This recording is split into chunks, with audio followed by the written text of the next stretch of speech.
Oke, salam jumpa lagi bocah-bocah tua semuanya. Monggo mari silahkan duduk yang baik, pastikan tidak ada yang mengganggu. Siapkan kopi dan rokoknya dan segera kita nyalakan channel YouTube-nya. Simak kisah Nogososro Sabuk Inten. Karya Pak D. S.H. Mintarja. Selamat menikmati.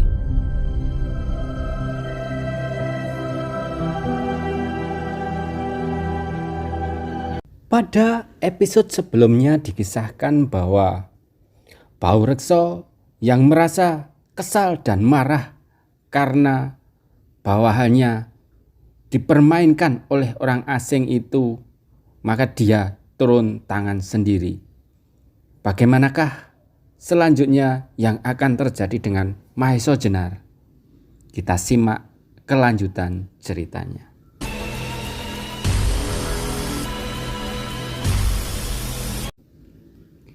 Orang-orang yang menyaksikan menjadi semakin berdebar-debar, apalagi ketika mereka melihat Baurekso akan mempergunakan senjatanya.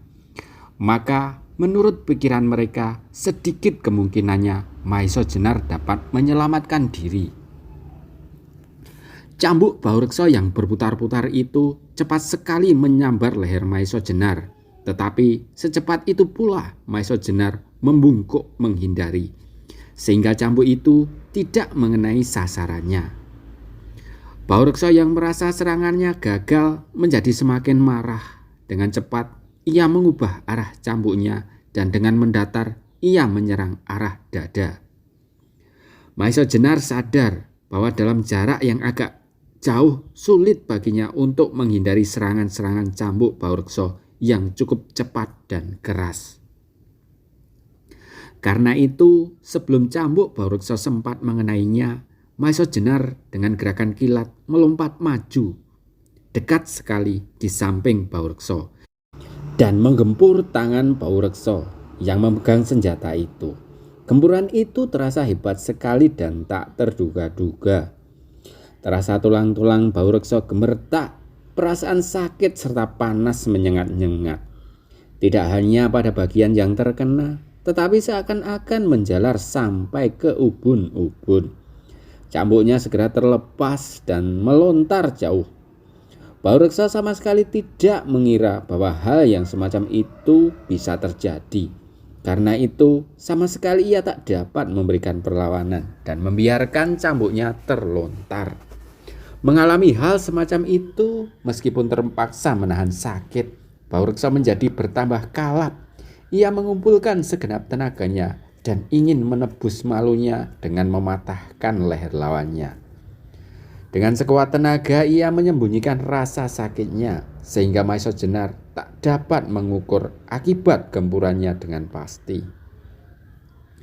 Baurekso cepat-cepat menarik diri untuk segera bersiap-siap menyerang, sedangkan Mahesa Jenar pun telah bersiap pula menghadapi segala kemungkinan. Kembali Baurekso menyerang lawannya kedua arah sekaligus. Tangan kanannya menyodok perut, sedangkan tangan kirinya menghantam pelipis. Mendapat serangan ini, Mahesa Jenar segera merendahkan diri serta memutar tubuh. Tetapi ketika Baurekso melihat bahwa Mahesa Jenar mencoba menghindar, segera Baurekso mengubah arah serangannya. Cepat-cepat ia menarik tangannya dan dengan satu gerakan dahsyat ia meloncat dan menendang kepala lawannya. Mahesa Jenar tidak menduga bahwa Baurekso dapat meloncat secepat itu. Karena itu, ia tidak lagi sempat mengelak. Sebenarnya Mahesa Jenar masih akan menghindari bentrokan-bentrokan secara langsung. Sebab sampai sekian, ia masih belum dapat menjajaki sampai di mana kekuatan Baurekso yang sebenarnya. Tetapi kali ini ia harus melawan serangan kaki Baurekso itu. Maka untuk menghindari mengalami hal-hal yang tidak dikehendaki atas dirinya, terpaksa Mahesa Jenar mempergunakan sebagian besar dari tenaganya yang dipusatkan pada siku tangan kanannya.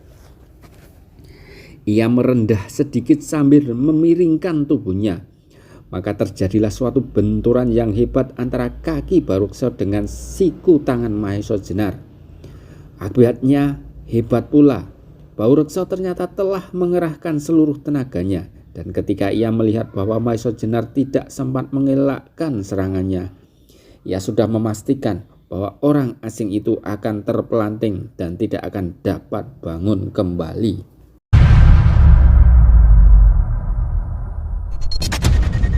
Tetapi dugaan itu ternyata meleset sama sekali ketika kaki Baruksa yang sudah mengerahkan seluruh tenaganya itu menyentuh siku tangan Mahesa Jenar. Baruksa merasa bahwa kakinya seolah-olah menghantam dinding batu yang keras sekali. Dan kini tulang-tulang kakinya lah yang bergemeretakan.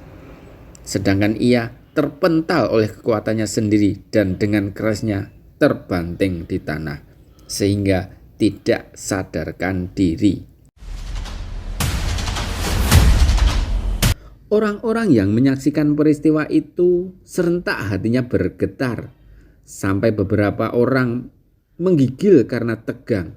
Beberapa orang tidak dapat mengikuti dengan pandangan matanya tentang apa yang terjadi.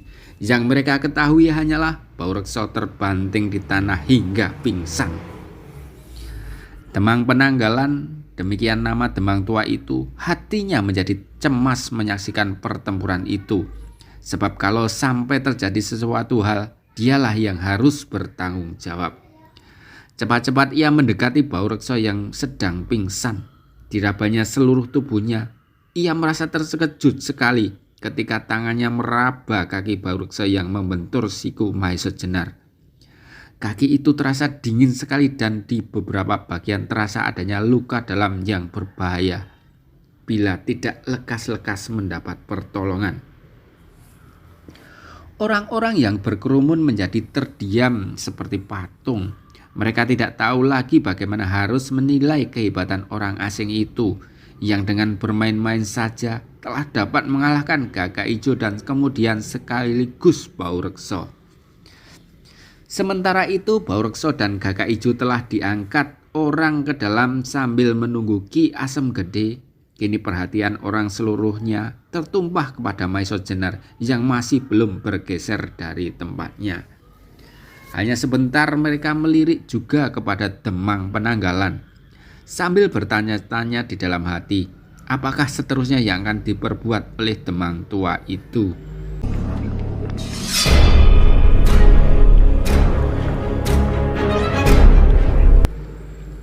Sebenarnya pada saat itu Demang Penanggalan telah mengambil keputusan untuk mempersilahkan Mahesa Jenar masuk ke rumah Kademangan dan memberikan keterangan-keterangan. Tetapi segera keadaan menjadi tegang kembali ketika seorang dengan langkah yang tegap dan tenang memasuki gelanggang. "Kakang Demang," kata orang itu dengan nada yang berat berwibawa, "perkenankan aku memperkenalkan diri terhadap orang asing ini." Alangkah terkejutnya Demang Penanggalan melihat orang itu memasuki gelanggang. Ia menjadi kebingungan sebab sama sekali ia tidak menduga bahwa persoalannya akan berlarut-larut. Orang itu adalah pemimpin pasukan yang menangkap Mahesa Jenar tadi, dan ia adalah adik kandung Demang tua itu. Beberapa kali adik kandungnya yang bernama Mantingan itu menyatakan ketidaksenangannya atas sikap Baruksa yang sering adigang, adigung, adiguno, dan mendadak ia ingin membelanya. Melihat kebingungan dan keraguan-raguan Demang Penanggalan, Mantingan menyambung, "Aku tidak akan membela seseorang, Kakang. Tetapi aku tidak mau orang lain menyangka betapa lemahnya Kademangan ini. Kami tidak tahu siapakah orang asing itu. Syukurlah kalau ia bermaksud baik. Tetapi kalau orang itu ingin menjajaki kekuatan kita, alangkah berbahagianya. Sedangkan keterangan yang diberikan bukanlah berarti suatu kebenaran yang harus kita percaya demikian saja." "Tetapi maksudku bukan kau, Mantingan," kata Demang tua itu tergagap. sebab ia tahu bahwa adiknya adalah orang yang berilmu. Ia adalah orang yang lebih hebat daripada dirinya sendiri. Ia adalah murid kedua Ki Ageng Supit di Wonokerto.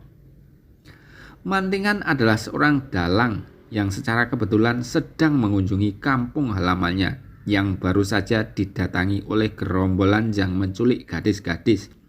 Dan Mantingan diminta untuk sementara tetap tinggal kalau ada kemungkinan gerombolan penculik itu datang kembali.